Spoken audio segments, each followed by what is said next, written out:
selamat sore Sobat Milenial dan Gen Z. Saya Santi Dewi, jurnalis dari IDN Times di Jakarta. Kembali lagi di program Gen Z Memilih.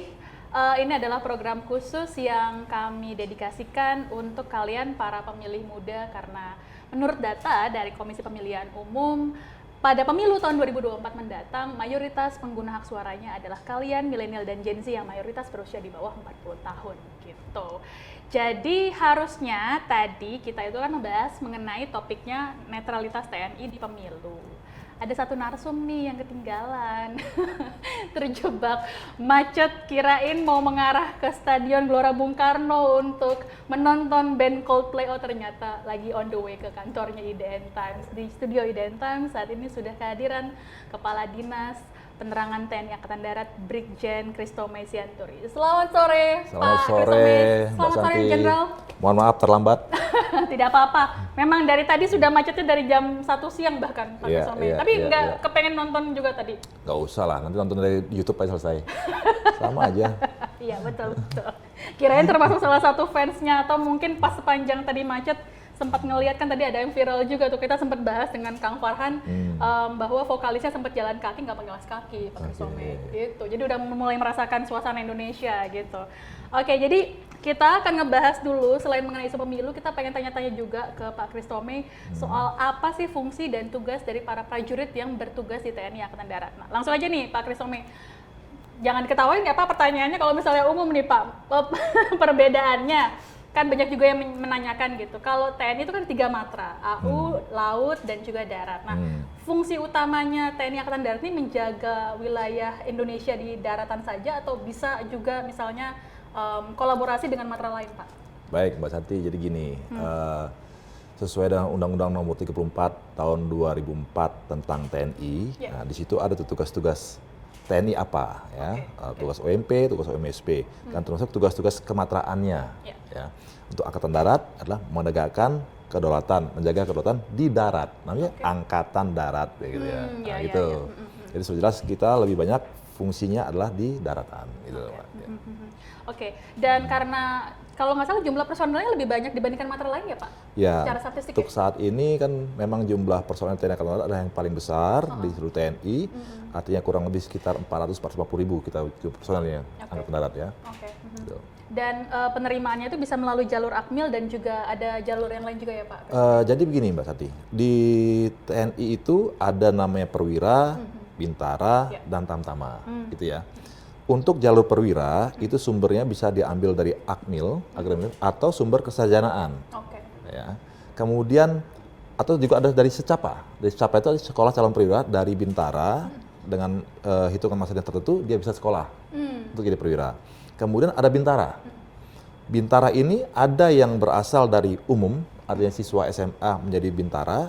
Ada juga yang berasal dari tamtama, Angkatan Darat yang sudah sekian masa dinas tertentu bisa sekolah menjadi seorang bintara, nah, gitu ya. Kemudian ada tamtama, nah itu dari umum sekolah dia jadi tamtama. Nah itu kira-kira perbedaannya, gitu Mbak. Oke, baik. Nah karena juga kalau dilihat nih terkait isu yang saat ini sedang hangat kan terkait soal pemilihan calon panglima nih Pak Christomay. Kalau dirunut-runut gitu ya ngelihat panglima TNI yang terpilih, kelihatannya mayoritas berasal dari TNI Angkatan Darat gitu Pak. Itu bisa dilihat oleh publik, ada preferensi nggak sih kalau memang panglima itu harus dari matra yang bersangkutan Pak? Kan tidak, kita berdasarkan undang-undang saja. Di undang-undang TNI yang sudah dijelaskan bahwa bisa diatur sesuai dengan Panglima TNI adalah yang saat itu perwira tinggi TNI yang saat itu menjabat sebagai seorang kepala staf atau mantan kepala staf yang tentara aktif ya, yang bisa jadi tergantung dari presiden. Jadi tidak bisa artinya itu hak prerogatifnya presiden untuk menentukan siapa kepala staf Panglima TNI yang siapa Panglima TNI-nya gitu. Ya. Jadi tidak betul kalau seandainya ada matra tertentu yang dianggap selalu diistimewakan kalau untuk tidak. Toh kemarin juga kita lihat Panglima TNI dari Angkatan Laut saat ini kan sebelumnya pernah dari Pak Hadi dari Angkatan Udara ya gitu ya. Oke, baik. Jadi ada rotasi juga ya berarti ada, ya Pak Christomay. Oke. Nah, teman-teman boleh tolong tadi tampilkan visi dan misinya Pak Agus yang tadi sempat kita tampilkan di sesi sebelumnya. Jadi kami tadi sempat menampilkan Pak Christomay visi dan misi yang dipaparkan yang Pak Christomay kasih ke aku juga. soal visi dan misi calon tunggal Panglima TNI, yaitu Pak Jenderal Agus Subianto. Ya. Gitu.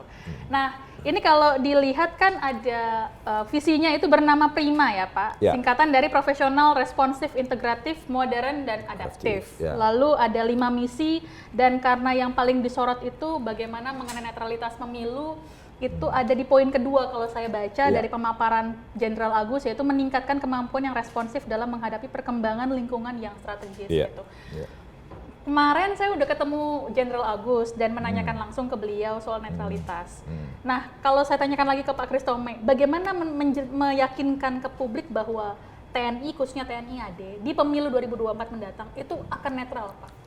Jadi gini, Mbak Sati, koridor kita kan sudah jelas ya, bahwa diamanatkan dalam Undang-Undang Nomor 34 Tahun 2004 tentang TNI, kemudian ada Undang-Undang Nomor 7 Tahun 2017 tentang pemilu, gitu ya.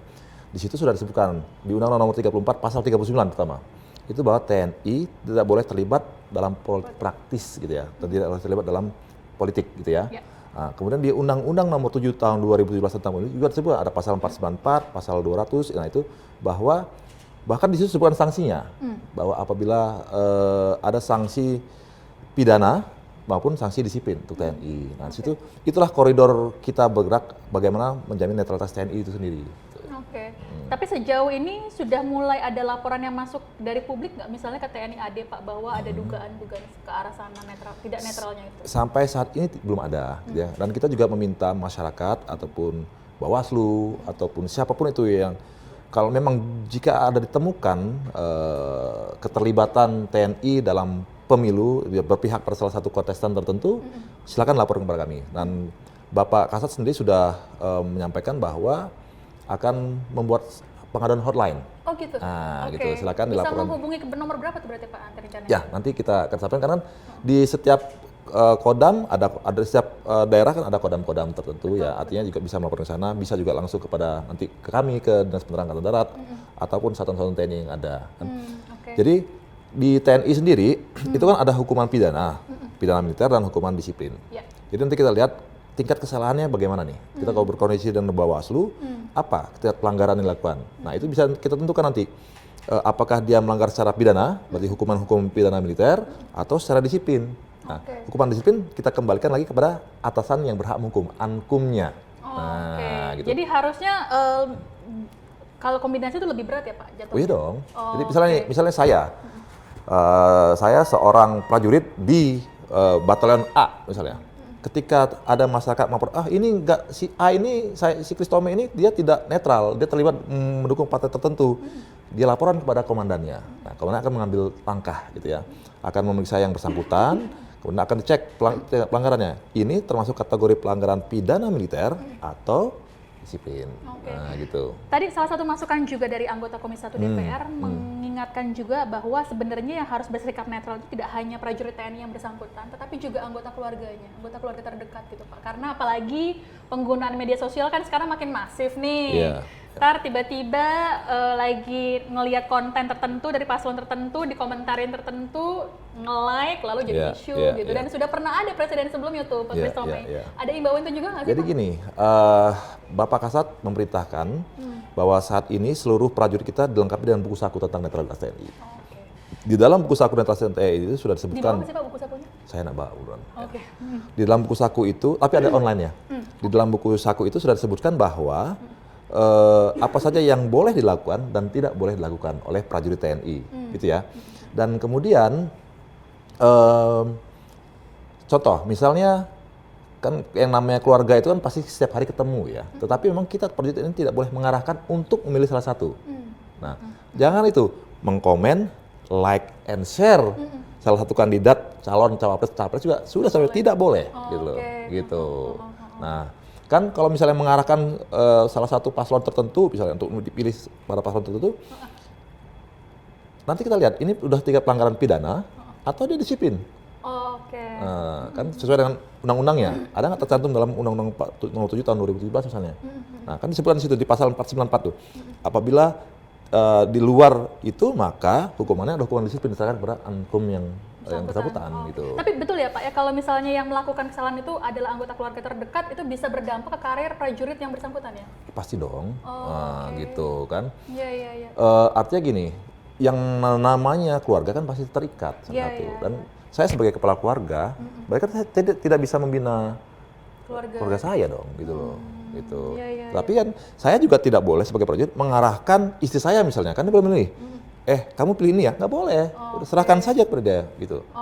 Saya juga pernah, ini contoh diri saya sendiri ya Mbak ya. Ditanya istri saya, Pak kita milih siapa? Suka-suka kau lah, gitu. Yang menurut kamu yang paling cocok silahkan, gitu loh. Jujur ini dari diri saya.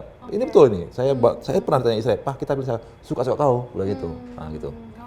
Jadi konsekuensi menjadi anggota terdekat prajurit TNI itu juga lumayan berat ya Pak ya? Maksudnya artinya walaupun yang berkarir sebagai prajurit adalah pasangannya, tapi perbuatan yang dilakukan oleh pasangan terdekatnya berpengaruh secara karir kepada yang bersangkutan ya? Tergantung apa dulu perbuatannya, kan gitu. Kan pamer di media sosial kan juga nggak boleh katanya? Nah, pasti dong, kan kita sudah jangan hedonisme, ya gitu kan nggak boleh, gitu. Toh emang apa pula yang mau hedonisme kan, nggak ada duitnya kok, nah gitu. Iya. Pak, kan ada juga nih imbauan kepada ASN gitu, ini berlaku untuk ASN, melarang pose-pose foto tertentu, jadi nggak boleh begini, nggak boleh begini misalnya, itu berlaku juga nggak buat TNI Pak? Tentu, itu sudah disebutkan bahwa sudah Panglima TNI, Kasat sudah menyampaikan bahwa jangan berpose dengan jari tertentu. Ini pengalaman di tahun 2019, itu saya sendiri langsung nih Pak. Saya pernah berpose karena angkatan saya 97, saya begini. Nah gitu ya. Tiba-tiba sudah diupload di media bahwa TNI sudah mendukung kita, gitu pada waktu itu. Padahal foto itu maksudnya begini. Ada. Padahal pada waktu itu foto itu diambil 6 bulan jauh sebelum pelaksanaan. Jangan pemilu, penentuan capres dan cawapresnya, gitu loh. Tapi akhirnya dibuatlah seperti itu. Nah, itu yang makanya kita untuk menghindari hal-hal seperti itu, pimpinan sudah mengarahkan jangan ada yang berfoto-foto lagi dengan 1, 2, 3. Apalagi sekarang cuma 3 calon kan, 1, 2, 3 gitu. Nah, tapi gitu. Kan orang otomatis pasti kalau foto begini loh Pak. Nah, justru itu tadi Mbak, takutnya disalahgunakan. Gitu ya. Dianggapnya diberikan narasi-narasi khusus iya gitu dong, ya. Gitu. Di framing seperti itu kan kita susah jadinya. Oke. Nah, ngomong-ngomong soal framing, baru-baru ini TNI AD juga kena framing nih di media sosial yang Pak Christome sibuk memberikan klarifikasinya. Nanti fotonya kita tampilkan ya teman-teman ya. Jadi ada foto, ini foto dari Mas Gibran Rakabuming Raka yang berfoto bersama perwira tinggi TNI AD. Lalu dianggap bahwa narasinya TNI AD memihak kepada paslon tertentu. Nah itu sebenarnya klarifikasinya gimana Pak Christome? Ini yang tempo hari ya di Solo ya. Artinya kan itu kan foto itu diambil pada saat on the job training, siswa di Krek Seskoat ke-63 yang saat itu melaksanakan on the job training. Memang itu setiap angkatan, setiap kita pasti ke suatu daerah tertentu gitu ya. Jadi saya dulu zaman saya sekolah, saya ke Lampung gitu ya. Ada jam tempoh hari kemana, itu memang beragam gitu ya. Tentu kan ditentukan oleh lembaga pendidikan saya sekolah itu sendiri. Nah pada saat itu kegiatan ada tanggal 4 sampai tanggal 8 September 2023. Artinya kapasitas Bapak Gibran di situ adalah sebagai wali kota Solo. Nah gitu kan, karena memang kegiatan itu terfokus di wilayah Kodam 4 di Penogoro. Nah, salah satunya di Kodim Sukoharjo dan Kodim Surakarta, gitu loh Mbak. Jadi foto itu dilakukan bersama, tidak ada kaitannya dengan capres dan cawapres, gitu ya. Jadi memang kehadiran beliau dalam kapasitas sebagai wali kota Solo ya, bukan salah satu calon atau pendamping paslon gitu. Kan belum diketahui pada waktu itu mau maju atau tidak. Iya, belum ada penetapan dari KPU-nya juga.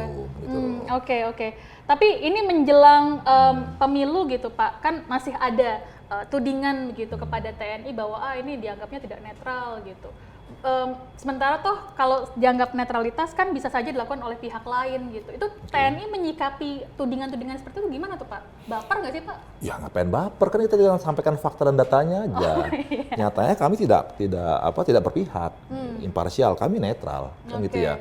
Dan salah satu yang harus diketahui bahwa setiap prajurit TNI itu dia berpegang teguh pada Sabta Marga, Sumpah Prajurit dan Wajib TNI, 8 wajib TNI. Saya mengulas Sumpah Prajurit nih, Mbak Santi. Sumpah Prajurit itu bahwa saya sendiri dan semua prajurit TNI pada saat dia akan dilantik menjadi prajurit TNI, dia disumpah di depan kitab suci masing-masing. Nah, bahwa saya bersumpah, kan itu akan saya pertanggungjawabkan suatu saat di akhirat nanti kepada Allah Subhanahu wa taala, Tuhan yang Maha Kuasa. Karena di depan kitab suci saya. Nah, pada sumpah yang ketiga, saya taat kepada atasan dengan tidak membantah perintah atau putusan. Artinya sebagai seorang prajurit saya harus loyal pada perintah atasan. Tetapi ingat, saya juga harus berpegang teguh pada sumpah saya yang kedua. Ya, tunduk kepada hukum dan memegang teguh disiplin keprajuritan. Apabila perintah atasan saya salah, berarti saya merefer kepada sumpah saya yang kedua. Ya, saya tarik pada undang-undangnya bagaimana bunyinya, aturan hukumnya bagaimana bunyinya. Nah itu. Yang terakhir sumpah saya yang pertama, setia kepada negara kesatuan Republik Indonesia yang berdasarkan Pancasila dan Undang Dasar 1945. Itu sumpah saya kepada Tuhan, Pak. Dan semua sumpah prajurit kepada Tuhannya masing-masing. Kan gitu. Yang akan harus dipertanggungjawabkan kelak di akhirat. Di depan kitab suci masing-masing, Pak. Nah, jadi kalau ada prajurit yang melanggar sumpah prajurit, ya pertanggungjawaban itu nanti di akhirat. Oke, baik. Pak Christome, ini kan sebelumnya waktu pas Jenderal Dudung ya masih menjabat sebagai Kasat, beliau sempat mengeluarkan imbauan juga kepada para purnawirawan agar tidak menggunakan simbol-simbol tertentu dari TNI gitu ya, karena kan banyak juga purnawirawan yang kita tahu ikut ke dalam tim pemenangan baik di 3 paslon itu gitu. Nah, ini bagaimana agar bisa memisahkan bahwa prajurit aktif kemudian tidak bisa dipengaruhi oleh para purnawirawannya ini, karena kan sebenarnya kalau ngelihat tetap menjaga relasi hubungan baik kan, walaupun sudah tidak ada chain of command-nya lagi kan, tapi sebagai rasa hormat gitu kepada senior kan tetap dipertahankan tuh Pak Christome. Iya kan, kalau para purnawirawan kan sudah bukan TNI aktif ya, dia boleh memilih silahkan. Betul. Kan? Tetapi kan kami sebagai juniornya juga tetap menghormati, bersilaturahmi tetap, hablum minan nas, hubungan antara sesama manusia, kan itu ya. Tetap saya berhubungan itu. Tapi kan hari gini gitu loh. Hari gini gitu ya, belum ya saya sama Mbak Santi berkomunikasi dengan baik, tapi pilihanmu belum tentu sama dengan pilihanku. Betul. Nah, itu saja kita yakini. Jadi jangan dikira saya ketika saya ngobrol dengan Mbak Santi seperti ini, wah si Christome udah ikut sama Santi, kan enggak, belum tentu gitu loh. Kan tergantung tadi masing-masing tadi. Kita kembalikan lagi tadi. Dan nggak perlu baper juga kalau seandainya kita beda pilihan ya Pak ya. Ya kan cuma ini doang, pilihan apa itu kan hak pribadi ya Pak? Iya dong, yang kamu pilih kan belum tentu aku pilih. Yang cocok sama dirimu belum tentu cocok sama diriku. Tapi setiap pemilu ini ada yang berantem loh Pak, keluarga jadi berantem gitu. Kemudian pertemanan kadang-kadang jadi bubar gitu Pak. Ada tips mungkin Pak buat yang milenial yang muda-muda, karena kan tahun depan mereka yang menggunakan hak suaranya tuh. Ya artinya berbeda pendapat, ya berbeda pandangan itu wajar-wajar saja, hal yang lumrah. Tapi ingat satu, bahwa semuanya untuk kejayaan bangsa dan negara. Nah itu aja.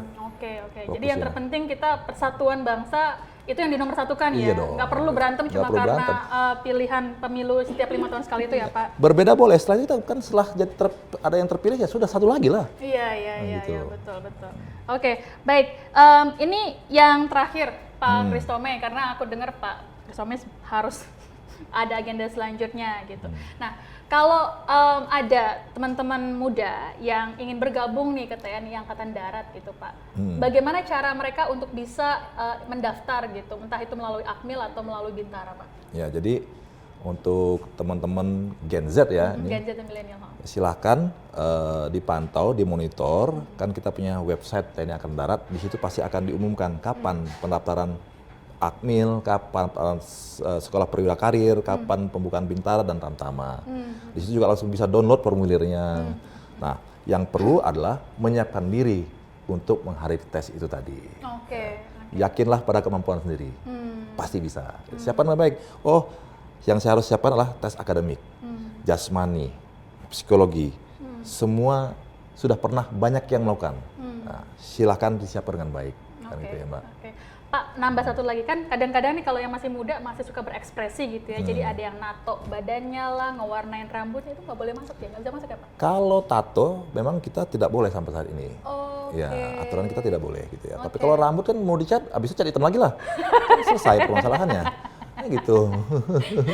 Tuh tips langsung ya. Kalau yang udah keburu ngewarnain highlight rambutnya dengan warna yang aneh-aneh, mungkin merah putih sesuai bendera kita, bisa kembali warnanya hitam. Lalu malah mengikuti proses seleksi yang diadakan oleh TNI AD. Oke, baik. Itu dia tadi obrolan saya dengan Kepala Dinas Penerangan TNI AD, Brigjen Christome Sianturi, di program khusus Gen Z Memilih pada sore ini gitu. Dan buat kalian yang ketinggalan tayangan ini, kalian bisa saksikan di program YouTube IDN Times dan juga Facebook, karena kami tayangkan tayangan videonya di 2 platform tersebut gitu. Dan jangan lupa saksikan terus program Gen Z Memilih yang akan tayang setiap hari Rabu setiap jam 3 sore, dan juga ikutin ya program Gen Z Memilih di platform virtual kami di genzmemilih.idntimes.com. Silakan kalian bisa taruh pertanyaan di situs tersebut dan kita akan undi, pilih maksudnya pemenangnya setiap akhir bulan yang akan mendapatkan hadiah berupa uang tunai. Gitu. Saya mau ngucapin terima kasih kepada Pak Christome sudah bermain ke kantor IDN Times, Pak. Semoga ada episode lanjutannya karena masih panjang nih perjalanannya Pak Agus. Terima kasih sudah diundang. Sama-sama Pak, sudah mau datang macet-macetan di tengah para penggemar Coldplay sudah datang ke sini. Mudah-mudahan nggak kapok ya Pak Christome ke sini. Oke, saya pamit, Santi Dewi, dan kita akan bertemu kembali di program Gen Z Memilih episode selanjutnya. Bye-bye. Hai Sobat Gen Z dan Milenial, jangan lupa ajukan pertanyaan kamu seputar politik dan pemilu 2024 di platform Gen Z Memilih. Buat pertanyaan yang menarik dengan vote terbanyak akan dijawab redaksi dan berhak mendapatkan hadiah poin yang bisa ditukarkan uang cash hingga ratusan ribu rupiah, yang setiap bulan akan dipilih 10 pemenangnya. Cara membuat pertanyaannya gampang banget. Yang pertama, login akun IDN Times dan pastikan nama kamu sudah sesuai dengan KTP. Kedua, buka platform Gen Z Memilih, yaitu klik www.genzmemilih.idntimes.com. Ketiga, tulis pertanyaan di kanal Tanya Jawab. Lalu yang keempat, sertakan hashtag Gen Z Memilih. Pastikan penulisan hashtag tidak salah agar muncul di home Tanya Jawab. Yang kelima, pilih topik Indonesia. Dan yang terakhir, keenam, kirim pertanyaannya. Gampang bukan?